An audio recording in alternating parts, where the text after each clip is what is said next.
Hello everyone, welcome back to my YouTube channel, or welcome to my YouTube channel if you are new. My name is Connor, aka Hungry Cow Plant. Today I'm going to be showing you how to add drama to your gameplay in The Sims 4. I have told you guys time and time again to add drama to your game, but I've never specifically gave you an example or showed you how to. But look no further than this video because that's what I'm doing today. So the first thing you want to look at is CAS, Create a Sim. Your sim could have literally any appearance you want. It can look however you want, she can sound however you want, but the one thing you want to focus on is traits, aspiration, and likes and dislikes. Now, aspiration, I would recommend having something suitable to the storyline that you're trying to play out, such as if your sim wants to be a home wrecker or a villainous Valentine, then choose the villainous Valentine aspiration, or choose a serial romantic aspiration. Choose something that would be interesting, choose something that would be good for the story, or if you don't have to use the villainous Valentine, you can use literally any trait you want, but make sure it's suitable to the story. The next thing you want to look at is traits. Traits, I would recommend making your character interesting. Like, no one wants to read a story or watch a story about a character who is constantly nice, such a good person, donates to charity and all that. It's a good person to be in real life, I'm not saying that.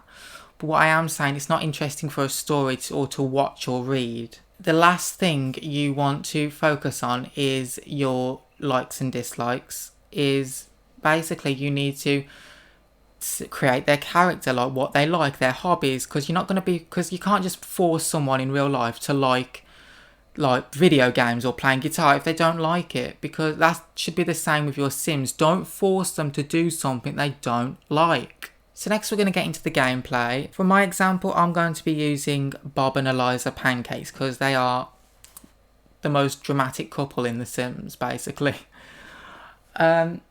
So the first thing you want to do is make your decisions based on what your Sims want rather than what you want. And no, don't play wants based or play whims based, because we know how terrible they are in The Sims 4. What I mean by that is think about the characters you have just created, and then basically what would they do? What would their interactions be if they are not? For example, Eliza Pancakes is a very narcissistic character. In my opinion, she wants money. She doesn't really like Bob. She only married him for his money. She only married him because he has a big house and such and such.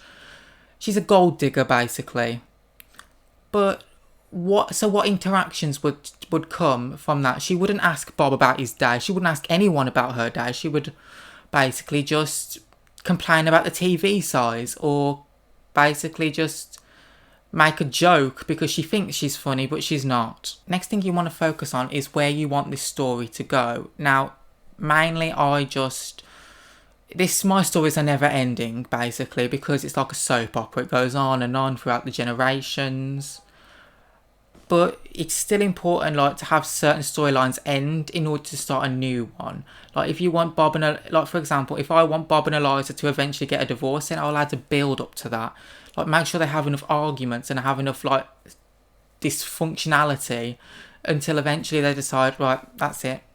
My marriage is not worth saving. I'm taking the kids, I'm moving. And one final thing I have for you is character development. Now, do you want your character to become a better person, or like change for the better, or do you just want to be evil or stay that same way forever? It's up to you how you want to go with it, but I would recommend you make it interesting, especially if you're going to like share this online or publish it on YouTube or whatever you do with it. Just make sure it's an interesting story, and make sure just go literally any direction you want with it. And that is all the tips, and basically that's the end of this video, and I shall see you all next time. My name is Connor, aka Hungry Cow Plant, and I'll see you all next time.